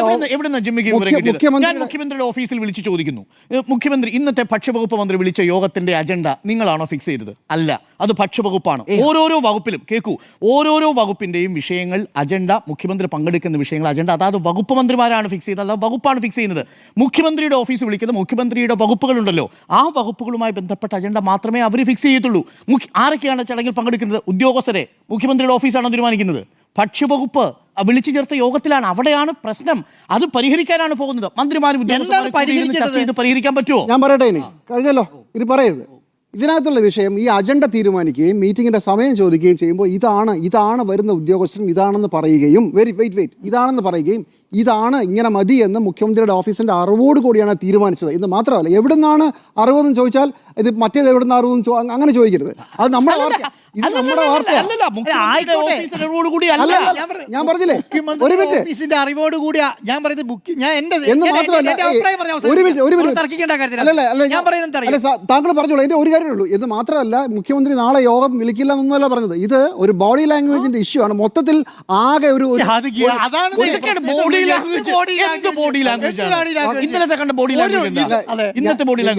ഞാൻ പറഞ്ഞത് വാക്ക് ഞാൻ പിൻവലിക്കുന്നത് ബോഡി ലാംഗ്വേജ് അല്ല പറഞ്ഞത്. ഞാൻ നേരത്തെ പറഞ്ഞിരുന്നു ഇത് അങ്ങോട്ടും ഇങ്ങോട്ടുമുള്ള ഒരു അസ്വസ്ഥതയുടെ ഒരു ഭാഗമാണ്. ഞാൻ പറയുന്നത് അറിയോ, നിങ്ങൾ പറഞ്ഞോളൂ. അല്ല, ഭക്ഷ്യവകുപ്പ് വിളിച്ചു ചേർക്കുന്ന യോഗത്തിൽ അത് മുഖ്യമന്ത്രി പങ്കെടുത്തിട്ട് എന്തിന്റെ യോഗമാണ് വിളിച്ചത്? ഈ നെല്ല് സംഭരണവുമായി ബന്ധപ്പെട്ട യോഗം വിളിച്ചിട്ട് നെല്ല് സംഭരിക്കാനുള്ള ആളില്ല. അവിടെ സംഭരിക്കാനുള്ള ആളില്ലെങ്കിൽ പിന്നെ ആരോട് സംഭരിക്കാനാണ് പറയേണ്ടത്? അപ്പോൾ എന്താണ്, അവരെ ആദ്യം വിളിച്ചു ചേർത്തു, നാളെ നമുക്ക് യോഗം വെക്കാമെന്ന് പറഞ്ഞ് മുഖ്യമന്ത്രി പോയി. അപ്പോഴത്തേക്കും എങ്ങനെയാണ് കൈകാര്യം ചെയ്യുന്നത്? മുഖ്യമന്ത്രി യോഗത്തിൽ നിന്ന് പിണങ്ങിപ്പോയിരിക്കുന്നു. കാരണം എന്താ? CPM തർക്കം നിൽക്കുന്നുണ്ട് എന്ന് പറയുന്നതിന് എന്ത് ശൈലിയാണുള്ളത്? ഞാനതല്ല പറയുന്നത്.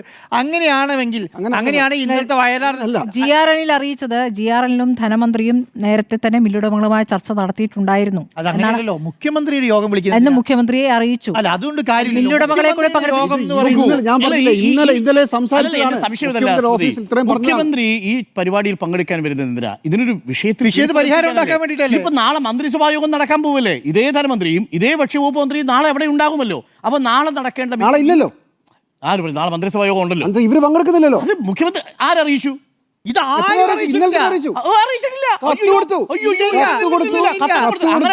തീർന്നു.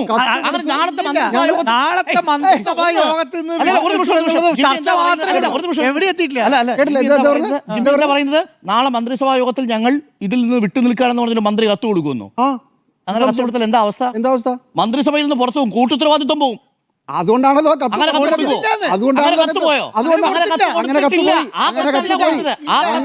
അങ്ങനെ എന്താണ് PMC പദ്ധതി നടപ്പിലാക്കുമ്പോൾ സംഭവിക്കാൻ സാധ്യത?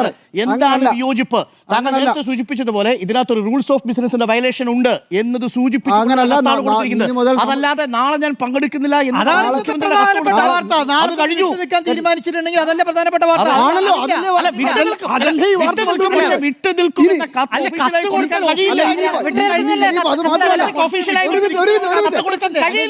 അനുസര ഇനിയിപ്പോ അത് മാത്രമല്ല, ഇനിയിപ്പോ നിങ്ങളുടെ ഒരു വാദത്തിന് കത്ത് വലിയ പ്രശ്നമാണ്. നാളെ എന്തായാലും ഒരു യോഗത്തിന് പങ്കെടുക്കില്ല എന്നുള്ളത് മുഖ്യമന്ത്രിക്ക് ഇവർക്ക് എല്ലാവർക്കും അറിയാം.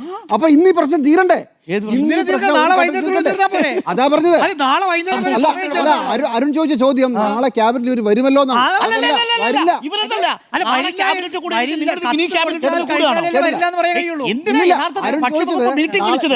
നാളെ ഈ ക്യാബിനറ്റിൽ ഇവർ ചേരുമല്ലോ. നാളെ ഇവർ വരില്ല. ഈ വിഷയം ഇന്നലെ നടത്തിയ ഭക്ഷ്യവകുപ്പ് വിളിച്ചു ചേർത്ത യോഗം എന്ന് തീരുമാനിച്ചതാ? നേരത്തെയാണ്. അപ്പൊ പിന്നെ എങ്ങനെയാ ആ യോഗം നാളെ വരത്തില്ല എന്ന് കണ്ടുകൊണ്ടാണ് തീരുമാനിച്ചെന്ന് പറയുന്നത്? ഇന്നത്തെ യോഗത്തിൽ നിന്ന് മുഖ്യമന്ത്രി പ്രതിഷേധിക്കുമ്പോൾ ആ യോഗം നാളെ നടക്കില്ല സാർ. അടുത്ത യോഗം ക്യാബിനറ്റ് വെച്ച് നടക്കില്ല. ഞാനിപ്പോ ചോദിക്കട്ടെ, ഇപ്പൊ നാളെ ഈ പിന്നെ എന്താണ് നെൽസംഭരണവുമായി ബന്ധപ്പെട്ട യോഗം നടക്കുമോ? എന്നാ പിന്നെ അതും കൂടെ വിട്ടുവിട്ട് നിന്നാ പോരെ? നാളത്തേക്ക് വെക്കേണ്ട കാര്യമില്ലല്ലോ. നാളെ നടക്കും.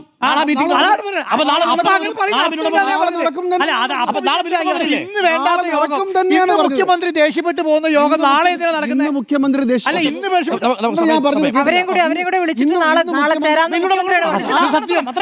ആ സത്യത്തിലേക്കാണ് ഞാൻ പറഞ്ഞല്ലോ. ഇതിപ്പോ എന്താ സംഭവം അറിയോ? ഇന്നത്തെ സംഭവം കഴിഞ്ഞ 2 ദിവസം സത്യം ചെരുപ്പിടുന്നതിന് മുന്നേ നുണ ലോകം ചുറ്റിക്കളയെന്ന് പറയുന്ന അവസ്ഥയാണ് ഇപ്പൊ. സത്യം എന്താണെന്നറിയോ? സത്യാദ്യം പറഞ്ഞെങ്കിൽ ഇത്ര പ്രശ്നം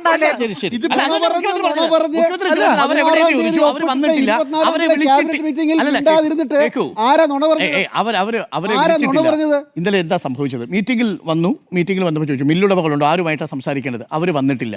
അപ്പോൾ ചോദിച്ചു ഇത് അവരുടെ ഉദ്യോഗസ്ഥന്മാരുടെ നമ്മുടെ മീറ്റിംഗ് മാത്രമാണ് വിളിച്ചതെന്ന് ആരാ പറയുന്നത്? ഭക്ഷ്യവകുപ്പ് മന്ത്രി അറിയിക്കുന്നു, കാർഷിക വകുപ്പ് മന്ത്രി അറിയിക്കുന്നു. എങ്കിൽ അവരും കൂടി വന്നിട്ട് ചർച്ച ചെയ്യാം, മറ്റന്നാൾ അവരുമായിട്ട് വിളിക്കൂ, മന്ത്രിസഭായോഗം കഴിഞ്ഞ് തീരുമാനിക്കാമെന്ന് പറയുന്നു, പിരിയുന്നു. അതാണ് സംഭവിച്ചത്. ആ പരിപാടി റദ്ദാക്കാണ്. പ്രസക്തി മില്ലുടമകളില്ലാതെ ഓൾറെഡി സംസാരിച്ചു കഴിഞ്ഞു. മന്ത്രി GR ൽ ധനമന്ത്രി സംസാരിച്ചു. എല്ലാ മുഖ്യമന്ത്രി നേരിട്ട് അല്ലയോ മാന്യമന്ത്രിമാരെ, നാളെ യോഗം അങ്ങനല്ല, മുഖ്യമന്ത്രി ശുഭിതനായിട്ടാണ് പോയത്, നിങ്ങൾ തർക്കിച്ചോളൂ. അല്ലല്ല, ഒരു മിനിറ്റ്, ഞാൻ മുഖ്യമന്ത്രി കേരളത്തിലെ കാർക്കശ്യക്കാരനായ മുഖ്യമന്ത്രിയാണ് എന്നുള്ള കാര്യത്തിലൊന്നും ആർക്കും സംശയമില്ലല്ലോ. നല്ല കാർക്കശ്യമുള്ള മുഖ്യമന്ത്രിയാണ്. ഒരു കാര്യത്തിനകത്ത് തീരുമാനം എടുക്കാൻ വന്നാൽ ആ തീരുമാനം എടുക്കേണ്ട ഫയലുകളും എന്താണ് തീരുമാനം എടുക്കേണ്ടതും തീരുമാനം എടുത്ത് നടപ്പിലാക്കി അതോട് അതിൻ്റേതായ ശൈലിയോട് അത് പ്രതികരിക്കാത്ത മുഖ്യമന്ത്രിയൊന്നുമല്ല. എല്ലാ കാലത്തും അങ്ങനെ തന്നെയാണ്. അവർ വിളിച്ചു വരുത്ത യോഗത്തിനകത്ത് അവർ ഉദ്ദേശിക്കുന്ന ആളില്ലെങ്കിൽ പിന്നെ എന്തിനാണ് ഇങ്ങോട്ട് വിളിച്ചതെന്ന് ചോദിച്ചിട്ടുണ്ടാവാം. അത് CPI തമ്മിലുള്ള പ്രശ്നത്തിലേക്ക് കൂട്ടിക്കെട്ടേണ്ട, അത് മാത്രമേ ഞാൻ പറഞ്ഞുള്ളൂ. അത് കഴിഞ്ഞിട്ട് ഇപ്പോൾ എന്താ സംഭവിക്കുന്നത്? ഇപ്പോൾ നാളെ ഈ പറഞ്ഞ സെക്രട്ടേറിയറ്റിലേക്ക് പോകണ്ട എന്ന് തീരുമാനിച്ചു എന്ന് വിചാരിച്ചത് CPIയും കൂടെ പിരിയാൻ പോകുകയാണെന്നുള്ള നിലയ്ക്ക് ഉള്ള ചർച്ചയും തന്നെ ആവശ്യമില്ല. ഞാൻ പറഞ്ഞത് അതാണ് ഞാൻ ആദ്യം തുടങ്ങിയത്. എന്താണ് നമ്മുടെ തദ്ദേശ സ്വയംഭരണ സ്ഥാപനങ്ങളുടെ ഇലക്ഷൻ വരാവുന്നതിൻ്റെ മൂർധന്യ അവസ്ഥയിൽ നിൽക്കുന്ന സമയത്ത് പ്രധാനപ്പെട്ട ഘടകകക്ഷിയായ CPIന് ഇത് ആവശ്യമുണ്ടോ എന്നുള്ളതാണ്. അത് തന്നെയാണ് ഇനി ചോദിക്കാൻ പോകുന്നത്. ഇത് ചില്ലറ കാര്യമല്ല കേട്ടോ. കാര്യം എന്താ പറയുക, CPI എന്ന് പറയുന്നത് കേരളത്തിലെ എല്ലാ അടിത്തറയിൽ കാരണം CPMൻ്റെയും കൂടെ കഴിവുകൊണ്ട് ജയിച്ചു വരുന്ന പാർട്ടിയാണ് CPI. മനസ്സിലായോ? നിങ്ങൾ ആലോചിച്ചാൽ മതി. കേരളത്തിലെ തിരിച്ചുണ്ട് അല്ല, ഞാൻ പറയുന്നത് എത്ര മണ്ഡലങ്ങളിൽ നോക്കിക്കോളൂ, നിങ്ങൾ എത്ര മണ്ഡലം നോക്കിക്കോളൂ. അപ്പോൾ അതുപോലെ ഭയങ്കരമായി ശക്തമായ മത്സരം നടക്കുന്നത് താഴെ കിടക്കുന്ന സഖാക്കൾക്ക് അത് ബുദ്ധിമുട്ടുണ്ടാവുക കേട്ടോ. മന്ത്രിമാർക്കോ MLAമാർക്കോ അല്ല ബുദ്ധിമുട്ടുണ്ടാവുക. പഞ്ചായത്തുകളിലേക്കും ബ്ലോക്കിലേക്കും ജില്ലാ പഞ്ചായത്തുകളിലേക്കും മത്സരിക്കുന്ന പ്രധാനപ്പെട്ട താഴെ കടയിലെ സഖാക്കന്മാരാണ് ബുദ്ധിമുട്ടാൻ പോകുന്നത്. ഇവർ അത് മനസ്സിലാക്കും CPM എന്ന് ഞാൻ വിചാരിക്കുന്നത്. അതുകൊണ്ടാണ് ഞാൻ പറഞ്ഞത് നാളെ ഇപ്പം എന്തായാലും ഗോവിന്ദമാഷ് അവിടെ വരുന്നുണ്ട്, MA ബേബി ഉണ്ട്, പിന്നെ ഇതേ CPIൻ്റെ സെക്രട്ടറി ഉണ്ട്, എല്ലാവരും ഉണ്ട്. അതിനകത്തൊരു യോഗത്തിൽ തീരുമാനമാകും.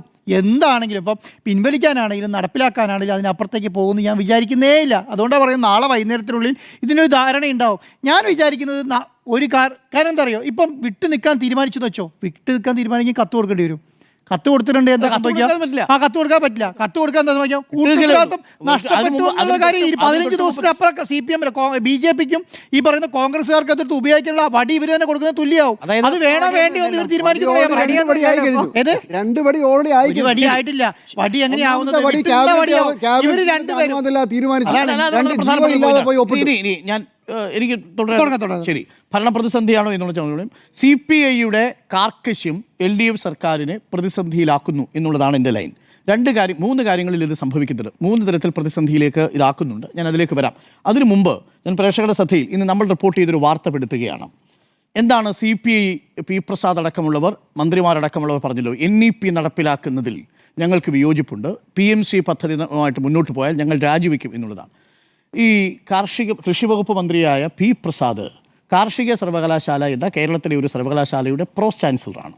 ആ പ്രോസ് ചാൻസലറായ കാർഷിക സർവകലാശാലയിൽ 2023 മാസത്തിൽ പ്രൊഫസർ ഓഫ് പ്രാക്ടീസ് എന്ന് പറയുന്ന NEP നിഷ്കർഷിച്ചിരിക്കുന്ന ഒരു തസ്തിക, ആ തസ്തികയിലേക്ക് നിയമനം നടത്തുന്നതിന് നോട്ടിഫിക്കേഷൻ പുറപ്പെടുവിച്ചിട്ടുണ്ട്. നമ്മളിന്നത് പുറത്തുവിട്ട വാർത്തയാണ്. Kerala agriculture university professor of practice notification 23 June 2023 എന്നാണെന്ന് ഓർമ്മിക്കണം. 2025 നമ്മൾ നിൽക്കുന്നത്. 2023 ജൂൺ മാസത്തിൽ ഇതേ CP മന്ത്രിയായ P. പ്രസാദ് പ്രോ ചാൻസലറായിരിക്കുന്ന കാർഷിക സർവകലാശാല പ്രൊഫസർമാരുടെ നിയമനത്തിന് മറ്റൊരു സർവകലാശാലകളിലും മറ്റൊരു ഉന്നത വിദ്യാഭ്യാസ സ്ഥാപനത്തിലും കേരളത്തിലെ ഉന്നത വിദ്യാഭ്യാസ വകുപ്പ് താത്വികമായി അംഗീകരിച്ചിട്ടില്ലാത്ത പ്രൊഫസർ ഓഫ് പ്രാക്ടീസ് എന്ന് പറയുന്ന തസ്തികയിലേക്ക് നിയമനം നടത്താൻ തീരുമാനിച്ചതിൻ്റെ നോട്ടിഫിക്കേഷൻ്റെ ഒരു ഭാഗം ഞാൻ വായിക്കാം. The National Education Policy 2020 recommends strengthening industry academia collaboration in higher education institutions. ഇതിൻ്റെ അടിസ്ഥാനത്തിൽ NEP 2020യുടെ അടിസ്ഥാനത്തിൽ നിലവിൽ വരുന്ന പ്രൊഫസർ ഓഫ് പ്രാക്ടീസ് എന്ന തസ്തികയിലേക്ക് ഫാക്കൽറ്റി മെമ്പേഴ്സിനെ, അധ്യാപകരെ ക്ഷണിച്ചുകൊണ്ടുള്ള ഒരു നോട്ടിഫിക്കേഷനാണ് വന്നിരിക്കുന്നത്. ആ നോട്ടിഫിക്കേഷൻ്റെ പോർട്ടൽ കൂടി UGC പോർട്ടൽ കൂടി NEP അനുസരിച്ചുള്ള UGC സ്ഥാപിച്ചിരിക്കുന്ന പ്രൊഫസർ ഓഫ് പ്രാക്ടീസ് പോർട്ടലിൽ തങ്ങൾ രജിസ്റ്റർ ചെയ്തിട്ടുണ്ട് എന്നാണ് ഈ നോട്ടിഫിക്കേഷൻ പറയുന്നത്. എനിക്ക് CP മന്ത്രി P. പ്രസാദിനോടുള്ള ചോദ്യം, NEPയുടെ ഭാഗമായി ഉന്നത വിദ്യാഭ്യാസ മേഖലയിൽ താങ്കളുടെ സർവകലാശാലയിൽ മറ്റൊരു സർവകലാശാലയിലോ മറ്റു ഉന്നത വിദ്യാഭ്യാസ വകുപ്പോ താത്വികമായി അംഗീകരിച്ചിട്ടില്ലാത്ത പ്രൊഫസർ ഓഫ് പ്രാക്ടീസ് എന്ന തസ്തികയിലേക്ക് എങ്ങനെയാണ് നോട്ടിഫിക്കേഷൻ വന്നത്? ഇത് താങ്കൾ അറിഞ്ഞിരുന്നില്ലേ എന്നുള്ളൊരു ചോദ്യം എനിക്ക് വകുപ്പിനോടുണ്ട്. ഇനി ഇത് മാത്രമല്ല, ഇതാണ് നമ്മൾ അറിയേണ്ട ചില പ്രധാനപ്പെട്ട കാര്യങ്ങളുണ്ട്. NEP തത്വത്തിൽ സ്കൂളുകളിൽ മാത്രമാണ് പൂർണ്ണമായ തോതിൽ നടപ്പിലാക്കാതെ പോയത്. എന്നാൽ നോക്കൂ, NEPയുടെ ചില പ്രധാനപ്പെട്ട ഫീച്ചേഴ്സ് ഉന്നത വിദ്യാഭ്യാസ മേഖലയിലുണ്ട്. റൂസയുടെ 3ാം ഘട്ടത്തിൽ നമ്മൾ കൊണ്ടുവരുന്ന പദ്ധതിയാണ് PM ഉഷ പദ്ധതി. ഈ PM ഉഷ പദ്ധതിയിൽ ഉച്ചധാർ അഭിയാൻ എന്ന ഈ ഉന്നത വിദ്യാഭ്യാസ മേഖലയിലെ പദ്ധതിയുടെ ഭാഗമായി 405 കോടി രൂപയാണ് കേരളത്തിലെ സർവകലാശാലകൾക്കും ഉന്നത വിദ്യാഭ്യാസ സ്ഥാപനങ്ങൾക്കും NEP ഘടനാപരമായും അതിൽ ചില പ്രധാനപ്പെട്ട ഫ്രെയിംവർക്കുകൾ ഉപയോഗിക്കുന്നതിനുമായിട്ടൊക്കെ തന്നെ നൽകിയിരിക്കുന്നത്. അതിൻ്റെ അടിസ്ഥാനത്തിലാണ് നമ്മളുടെ സർവകലാശാലകൾ 4 വർഷ അണ്ടർ ഗ്രാജുവേറ്റ് കോഴ്സുകൾ തുടങ്ങിയിരിക്കുന്നത്. ഏകദേശം 30 മുതൽ 40% വരെ NEPയുടെ അതേ ഫീച്ചേഴ്സ് നമ്മൾ ഉന്നത വിദ്യാഭ്യാസം എടുത്തിട്ടുണ്ട്. ഒരു 50-60% അതിലെ academic curriculum, Indian knowledge system അടക്കമുള്ള കാര്യങ്ങളൊക്കെ മാറ്റി വെച്ചുകൊണ്ടാണ് നമ്മളത് നടത്തുന്നത്. അത് വേണം എന്ന അഭിപ്രായക്കാരാണ് ഞാൻ. അതല്ലാതെ മുന്നോട്ട് പോകാൻ കഴിയില്ല. രാജ്യം ഒന്നാകെ ഉന്നത വിദ്യാഭ്യാസ മേഖലയിൽ വലിയ മാറ്റങ്ങൾ ഉണ്ടാകുമ്പോൾ കേരളത്തിന് മാത്രമായി മാറ്റി നിർത്തപ്പെടാൻ കഴിയില്ല. അതുകൊണ്ടാണ് 4 വർഷ ബിരുദ കോഴ്സിലേക്ക് നമ്മൾ പോകുന്നത്. അതാകട്ടെ മിക്ക സർവകലാശാലകളിലും കോളേജുകളിലും ആകെ ചളകുളമായിരിക്കുകയാണ് എന്നുള്ളതാണ് നമുക്ക് ലഭിച്ചിരിക്കുന്ന വിവരം. പക്ഷേ NEP ഇവിടെ ഉന്നത വിദ്യാഭ്യാസ മേഖലയിൽ PM ഉഷ പദ്ധതിയായിട്ട് നടപ്പിലാക്കുമ്പോൾ അന്ന് 405 കോടി രൂപ ഉന്നത വിദ്യാഭ്യാസ വകുപ്പിന് കിട്ടുമ്പോൾ അന്ന് എന്തുകൊണ്ടാണ് CPM മന്ത്രിമാർ പ്രതികരിക്കാഞ്ഞത്? ഈ PMC പദ്ധതിയുടെ അതേ ആഘാതം തന്നെയാണ്. അത്ര പോലും പൈസ, അതിനേക്കാൾ പൈസയാണ് PM ഉഷ പദ്ധതി പ്രകാരം സർക്കാർ കൊടുക്കാൻ പോകുന്നത്. PM ഉഷ പദ്ധതിയിൽ ഒപ്പിട്ടില്ലായിരുന്നെങ്കിൽ, NEP പദ്ധതിയുടെ ഭാഗമായിട്ടുള്ള PM ഉഷ പദ്ധതിയിൽ ഒപ്പിട്ടില്ലായിരുന്നെങ്കിൽ രണ്ടാം ഘട്ടത്തിൽ കൊടുക്കില്ല 1000 കോടിയോളം രൂപ സംസ്ഥാനത്തിന് നഷ്ടമാകുമായിരുന്നു. അന്നില്ലാത്ത CPIയുടെ വിയോജിപ്പ് ഇന്ന് വിയോജിപ്പ് വരുന്നത് സ്വാഭാവികമാണ്. അതിൻ്റെ കാരണം ന്യായമാണെന്നാണ് ഞാൻ വിശ്വസിക്കുന്നത്. കാരണം ഒരു മുന്നണി മര്യാദ അവിടെ ലംഘിച്ചു. അതിനും അപ്പുറത്തേക്ക് NEP എതിർക്കാനുള്ള ആത്മാർത്ഥത യഥാർത്ഥത്തിൽ CPIക്ക് ഉണ്ടായിരുന്നെങ്കിൽ PM ഉഷ പദ്ധതി വരുമ്പോൾ എതിർക്കണമായിരുന്നു. നമ്പർ 1, അന്ന് എതിർത്തില്ല. നമ്പർ 2, കാർഷിക സർവകലാശാലയിൽ NEPയുടെ ഭാഗമായിട്ടുള്ള ഒരു ഫ്രെയിംവർക്കിൽ പ്രൊഫസർ ഓഫ് പ്രാക്ടീസ് എന്ന് പറയുന്ന തസ്തികയിലേക്കുള്ള നോട്ടിഫിക്കേഷൻ വരുന്ന സമയത്ത് അന്ന് ഈ കാർഷിക വകുപ്പിൻ്റെ ചുമതലയുള്ള പ്രോ ചാൻസലർ കൂടിയായ P. പ്രസാദ് എതിർക്കണമായിരുന്നു. അന്ന് എതിർത്തില്ല. എന്തുകൊണ്ടാണ് ഇത് എതിർക്കാത്തതെന്ന് എനിക്ക് ഇനിയും അറിയില്ല. അപ്പോൾ ഇതിൻ്റെ ഈ പിടിവാശിയിൽ യഥാർത്ഥത്തിൽ എത്രത്തോളം ആത്മാർത്ഥതയുണ്ടെന്നൊരു ചോദ്യം അവിടെ നിൽക്കുന്നുണ്ട്. പക്ഷേ ഒരു മുന്നണി രാഷ്ട്രീയത്തിലെ മര്യാദ ലംഘിച്ചു എന്നുള്ളത് വാസ്തവമാണ്, നമ്മുടെ മുന്നിൽ നിൽക്കുന്നു. അതാണ് ഞാൻ ഇന്നലെ പറഞ്ഞത്. അതിനും അപ്പുറത്തേക്ക് ഇത് സർക്കാരിന് പ്രതിസന്ധിയിലാക്കുന്നത് 2 ആംഗിളുകളിലാണ്. ഒന്ന്, ഇപ്പോൾ തന്നെ ഉയരുന്ന ചോദ്യമാണ്, ഇതൊരു കൂട്ടുകക്ഷി ഭരണമാണോ ഇതൊരു കൂട്ടുത്തരവാദിത്വം ആണോ ഈ സർക്കാരിനുള്ളത് എന്നുള്ളൊരു ചോദ്യം ഉയർന്നു കഴിഞ്ഞു. കളക്റ്റീവ് റെസ്പോൺസിബിലിറ്റി എന്നുള്ളത് ഏതൊരു ക്യാബിനറ്റ് സർക്കാരിൻ്റെയും ഒരു പ്രധാനപ്പെട്ട ഫീച്ചറാണ്. അത് ഇവിടെ നഷ്ടപ്പെട്ടു പോവുകയെന്ന് പറഞ്ഞാൽ ഈ സർക്കാരിന് പിന്നെ തുടരാനുള്ള ധാർമ്മികവും രാഷ്ട്രീയവുമായ ഒരു ഉത്തരവാദിത്വമില്ല, അവകാശമില്ല എന്നുള്ളതാണ്. പ്രതിപക്ഷം നാളെ മുതൽ ഇത് ചോദിക്കും. 4 മന്ത്രിമാർ നാളെ മന്ത്രിസഭയിൽ പങ്കെടുക്കാൻ പോകുന്നില്ല. ഈ മന്ത്രിസഭയ്ക്ക് ഒരു മന്ത്രിയുടെ വകുപ്പെടുത്തിയിരിക്കുന്ന ഈ തീരുമാനത്തിൽ എന്ത് കൂട്ടുത്തരവാദിത്വമാണുള്ളത്? ഞാൻ വിശ്വസിക്കുന്നത് ബിനോയ് വിശ്വം ഭക്ഷ്യവകുപ്പ് മന്ത്രി GR അനിലിനെ ഒപ്പമിരുത്തി ഇതെന്ത് സർക്കാർ എന്ന് ചോദിച്ച ആ നിമിഷത്തിൽ കൂട്ടുത്തരവാദിത്വം ഈ സർക്കാരിന് നഷ്ടപ്പെട്ടു എന്നാണ്. ഒരിക്കലും അങ്ങനെ ഉണ്ടാവാൻ പാടില്ലായിരുന്നു. അത് കൂട്ടുത്തരവാദിത്വത്തിൻ്റെ കളക്റ്റീവ് റെസ്പോൺസിബിലിറ്റി കേൾക്കുന്ന ഒരു വലിയ ആഘാതമാണ്. ആ കൂട്ടുത്തരവാദിത്വം നഷ്ടപ്പെട്ടു പോയ പിന്നെ സർക്കാരിന് രാഷ്ട്രീയമായ ഒരു യുക്തിയില്ല തുടരുന്നതിൽ എന്നുള്ളതാണ് പാർലമെൻ്ററി സംവിധാനത്തിൻ്റെ ഒരു കോൺസെപ്റ്റ് എന്ന് പറയുന്നത്. നിങ്ങൾക്ക് വിയോജിച്ച് രാജിവെച്ച് പോകാം. അതല്ലാതെ ഈ കൂട്ടുത്തരവാദിത്വം നഷ്ടപ്പെടുന്ന രീതിയിൽ സർക്കാരിനെ നിങ്ങൾ മുൾമുനയിൽ നിർത്തുന്നത് എത്രത്തോളം രാഷ്ട്രീയമായി ഗുണം ചെയ്യുമെന്നുള്ളത് അറിയേണ്ട കാര്യമാണ്. രണ്ടാമത് പ്രതിസന്ധിയിലാക്കുന്നത് ഇപ്പോൾ തന്നെ CPI വൃത്തങ്ങൾ പറയുന്നതും മുഖ്യമന്ത്രിക്ക് കൊടുത്തിരിക്കുന്ന കത്തിലെ ഒരു പ്രധാന കണ്ടന്റായി ഞാൻ കരുതുന്നതുമായ ഒരു കാര്യം, നേരത്തെ ജിബി പറഞ്ഞതുപോലെ റൂൾസ് ഓഫ് ബിസിനസിൻ്റെ ലംഘനം നടന്നിരിക്കുന്നു എന്നുള്ളതാണ്. എങ്ങനെയാണ് ഒരു ക്യാബിനറ്റിൽ ചർച്ച ചെയ്യുന്ന, മന്ത്രിസഭയിൽ ചർച്ച ചെയ്യുന്നൊരു വിഷയം അത് കരാറായി ആ കരാറിൽ ഒപ്പിട്ട് ചുമതലയേൽക്കുന്നത്? അതിന് ചില പ്രത്യേക രീതികളുണ്ട്. നമ്മുടെ ഭരണഘടനയുടെ ആർട്ടിക്കിൾ 166 അനുസരിച്ച് റൂൾസ് ഓഫ് പ്രൊസീജിയർ അനുസരിച്ചാണ് കാര്യങ്ങളെല്ലാം മുന്നോട്ട് പോകേണ്ടത്. പക്ഷേ റൂൾസ് ഓഫ് പ്രൊസീജിയർ അനുസരിച്ചാണോ കാര്യങ്ങൾ മുന്നോട്ട് പോയതെന്ന് എനിക്ക് സംശയമുണ്ട്. കാരണം 16/10/2025 ഈ കരാർ അഥവാ ഈ ധാരണാപത്രം തയ്യാറാവുന്നത്. അപ്പോൾ ആ ധാരണാപത്രം തയ്യാറാകുന്ന ഘട്ടത്തിൽ 2 തവണ നമ്മുടെ മന്ത്രിസഭ പരിഗണിക്കാതെ റഫർ ചെയ്ത് വെച്ചിരിക്കുന്ന വിഷയമാണ്. ഞാൻ മനസ്സിലാക്കുന്നത് ക്ലാരിഫിക്കേഷന് വേണ്ടി മാറ്റിവെച്ചു എന്നാണ്, കൂടുതൽ വിശദീകരണത്തിനും വ്യക്തതയ്ക്കും വേണ്ടിയിട്ട് മാറ്റിവെച്ചു എന്നാണ് മനസ്സിലാക്കുന്നത് മന്ത്രിസഭാ യോഗത്തിൽ. അങ്ങനെ മാറ്റിവെച്ച ഒരു വിഷയം ഒരു വകുപ്പിൻ്റെ മാത്രം വിഷയമല്ല, അതൊരു മന്ത്രിസഭയിൽ എത്തിയ വിഷയമാണ്.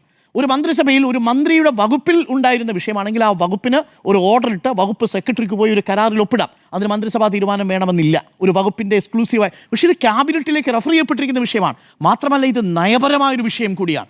ആ വിഷയത്തിൽ മന്ത്രിസഭയിൽ ഒരു വിഷയം ഈ കരാറിനെ കുറിച്ച് ഒപ്പിടണമെന്ന് തീരുമാനിച്ചാൽ അതിൻ്റെ ഭാഗമായി സെക്രട്ടറിയെ അത് ചുമതലപ്പെടുത്തുന്ന ഒരു മിനിറ്റ്സ് ഈ മന്ത്രിസഭാ യോഗത്തിൽ ഉണ്ടാവണം. അങ്ങനെ ആ മിനിറ്റ്സിൻ്റെ അടിസ്ഥാനത്തിൽ സെക്രട്ടറി ഒരു GO പുറപ്പെടുവിക്കണം. ആ GOയുടെ അടിസ്ഥാനത്തിൽ ബന്ധപ്പെട്ട വകുപ്പിലെ സെക്രട്ടറി അതിന് ചുമതലപ്പെടുത്തണം. ഇവിടെ ഒപ്പിട്ടിരിക്കുന്നത് വാസുകിയാണ്. വാസുകിയെ ചുമതലപ്പെടുത്തിക്കൊണ്ട് 16/10/2025 മുമ്പ് ഒരു ഗവൺമെന്റ് ഓർഡർ ഉണ്ടായിട്ടുണ്ടോ എന്നുള്ളതാണ് ചോദ്യം.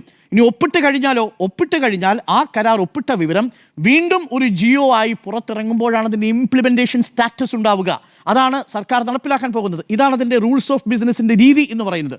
ഇവിടെ ആ റൂൾസ് ഓഫ് ബിസിനസ് അഥവാ ഈ ഭരണ നടപടി ചട്ടം ലംഘിക്കപ്പെട്ടിരിക്കുന്നു എന്നുള്ളതാണ് CPI ഉയർത്തുന്ന കാര്യം. ഗുരുതരമായ വിഷയമാണ്. ഈ സർക്കാരിനെ തന്നെ അപകടത്തിലാക്കാൻ പോകുന്ന ഒരു വലിയ നിലപാടാണ് എടുത്തിരിക്കുന്നത്. ഇനി സാധാരണ ഇതിൽ എങ്ങനെ ചെയ്യുക?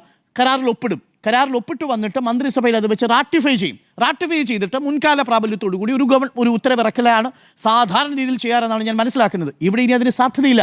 കാര്യം നാളെ ഇത് റാറ്റിഫൈ ചെയ്യാൻ പറ്റുമോ? ഇങ്ങനെ ഇടഞ്ഞു നിൽക്കുന്ന സമയത്ത് ഈ 4 മന്ത്രിമാർ വിട്ടു നിൽക്കുമ്പോൾ വിദ്യാഭ്യാസ വകുപ്പ് റാറ്റിഫൈ ചെയ്താൽ എന്തായിരിക്കും അവസ്ഥ? ഈ എതിർപ്പിനിടയിൽ അതുകൂടി വരും. ഒന്ന് ആലോചിച്ച് നോക്കൂ. മന്ത്രിസഭ ആ തത്വത്തിന് അംഗീകാരം നൽകി എന്നുള്ളൊരു അവസ്ഥ വരും. അപ്പോൾ ഈ 2 വിഷയങ്ങളും നമ്മുടെ മുന്നിലുണ്ട്. ഒന്ന്, ഭരണപരമായൊരു പ്രതിസന്ധി എന്ന് പറയുന്നത് റൂൾസ് ഓഫ് ബിസിനസ് ലംഘിച്ചു എന്നുള്ളതാണ് ഒരു പ്രധാനപ്പെട്ട കാര്യം. രണ്ടാമത്തത്, കൂട്ടുത്തരവാദിത്വം നഷ്ടപ്പെടുന്ന ഒരു സർക്കാർ എന്ന ഒരു ഇമേജ് ഉണ്ടാക്കുന്നു എന്നുള്ളതാണ്. ആ ഇമേജ് നഷ്ടപ്പെടുക എന്ന് പറഞ്ഞാൽ ചെറിയ കാര്യമല്ല. പ്രത്യേകിച്ച് തദ്ദേശ തെരഞ്ഞെടുപ്പിന് ഒരു 2 ആഴ്ച മാത്രമേ ഇനിയിപ്പോൾ നോട്ടിഫിക്കേഷന് സമയമുള്ളൂ, പ്രഖ്യാപനത്തിന് സമയമുള്ളൂ. ഈ ഘട്ടത്തിൽ അതുണ്ടാക്കുന്ന മാറ്റം വലുതായിരിക്കും. അതുകൊണ്ടാണ് ഞാൻ ചോദിച്ചത്, ആ നിലയിലേക്കൊക്കെ CPI പോകണമായിരുന്നു. CPIക്ക് അത് രാഷ്ട്രീയമായ അവരുടെ അസ്തിത്വത്തിൻ്റെ പ്രശ്നമായിരിക്കും.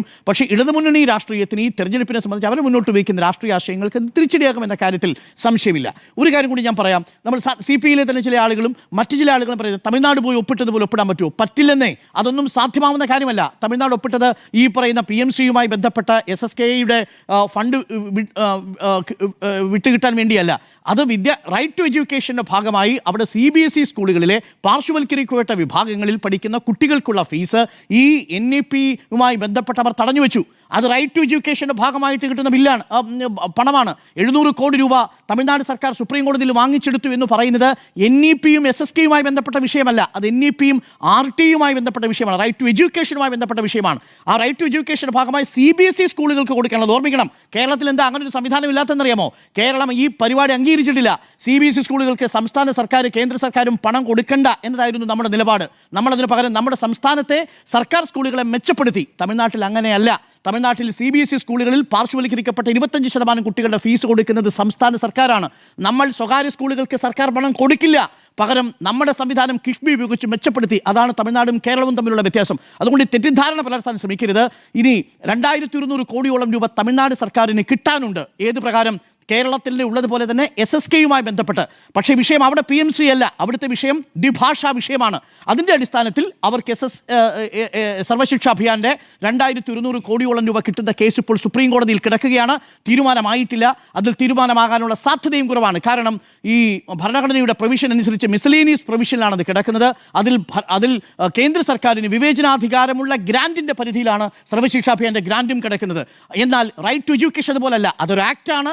ആക്ടിന്റെ ഭാഗമായി കിട്ടേണ്ട പണം കിട്ടാതിരുന്നപ്പോഴാണ് ഹൈക്കോടതിയിൽ നിന്ന് തിരിച്ചടി ഉണ്ടായപ്പോഴാണ് അവർ സുപ്രീം കോടതിയിൽ പോയത്. രണ്ടും രണ്ടായി തന്നെ കാണണം എന്നുള്ളതാണ് എനിക്ക് പറയുന്നത്. ഹിന്ദി പഠിപ്പിക്കേണ്ട എന്നുള്ളതാണ്. പക്ഷേ സാധാരണ ആൾക്കാർ സംസാരിക്കുന്നതെല്ലാം പറയും തമിഴ്നാട് കോടതി പോയില്ലേ. തമിഴ്നാട് കോടതി പോയത് സാർ അത് SSKയും NEP-യുമായ വിഷയത്തിലല്ല. റൈറ്റ് ടു എഡ്യൂക്കേഷന്റെ ഭാഗമായി അവിടുത്തെ നോഡൽ ഏജൻസിയായ SSKക്ക് പാവപ്പെട്ട കുട്ടികൾക്ക് കൊടുക്കേണ്ട CBSE സ്കൂളുകൾക്ക് അടയ്ക്കേണ്ട ഫീസാണ് പോയി വാങ്ങിച്ചത്. അതല്ലാതെ SSKയുടെ ഫണ്ട് ഇപ്പോഴും തമിഴ്നാടിൽ ബ്ലോക്ക് ചെയ്ത് കിടക്കുന്നത്. 2 കേസിൽ ഒന്ന് ജയിച്ചു, മറ്റേ കേസില്ല, വെഡിങ് ആണ്. അത് സാധ്യതയില്ലെന്ന് പറഞ്ഞു, അത് മാറ്റിവെച്ചു. അത് അടിയന്തര സ്വഭാവമില്ല എന്നതാണ് സുപ്രീം കോടതിയുടെ തീരുമാനം. അങ്ങനെ സാധ്യമാവുക നമ്മുടെ കുഞ്ഞുങ്ങൾക്ക്, പാർശ്വവൽക്കരിക്കപ്പെട്ട കുഞ്ഞുങ്ങൾക്ക്, മാർജിനലൈസ് ചെയ്യപ്പെട്ട കുഞ്ഞുങ്ങൾക്ക്, അതേപോലെ ഭിന്നശേഷിപ്പെട്ട 1.8 ലക്ഷം വിദ്യാർത്ഥികൾക്ക് 40 ലക്ഷം പിന്നാക്ക വിഭാഗത്തിൽപ്പെടുന്ന കുഞ്ഞുങ്ങളുടെ യൂണിഫോം, അവരുടെ ഉച്ചഭക്ഷണം, അവരുടെ ബാക്കിയുള്ള ഗ്രാൻറ്റുകൾ, പെൺകുട്ടികളുടെ പഠനോപകരണങ്ങൾ, ഇതെല്ലാം ഈ SSCയിലൂടെയാണ് നടപ്പിലാവുന്നത്. 3 മാസമായിട്ട് അവിടുത്തെ അധ്യാപകരുടെ വിഹിതം, ശമ്പളം കുടിശ്ശികയാണ്. ആ അധ്യാപകർക്ക് ശമ്പളം കൊടുക്കണ്ടേ? ഈ സാഹചര്യത്തിലാണ് 971 കോടി രൂപയ്ക്ക് വേണ്ടി സർക്കാർ ഇത് ചെയ്തത് എന്നതാണ് സർക്കാരിൻ്റെ വിശദീകരണം. പക്ഷേ അത് CPI കൂടി വിശ്വാസത്തിനെടുത്ത് വേണമായിരുന്നു. പക്ഷേ ഇപ്പോൾ CPI കളിക്കുന്നത് തീക്കളിയാണ്. അത് നാളെ ഉണ്ടാക്കാൻ പോകുന്ന ഒരു രാഷ്ട്രീയമായ പ്രത്യാഘാതം ചെറുതായിരിക്കില്ല എന്ന് തന്നെയാണ് എൻ്റെയും ടേക്ക്. ഭരണപ്രതിസന്ധിയുണ്ട്, ഗുരുതരമാണത് ആ ഭരണപ്രതിസന്ധി എന്നതാണ് ഞാനും വിലയിരുത്തുന്നത്. നമുക്കൊരു ഇടവേള വേണം. അതിനു മുൻപ് 4 പേരുടെ അഭിപ്രായം ഭരണപ്രതിസന്ധിയുണ്ട് എന്ന് തന്നെയാണ്.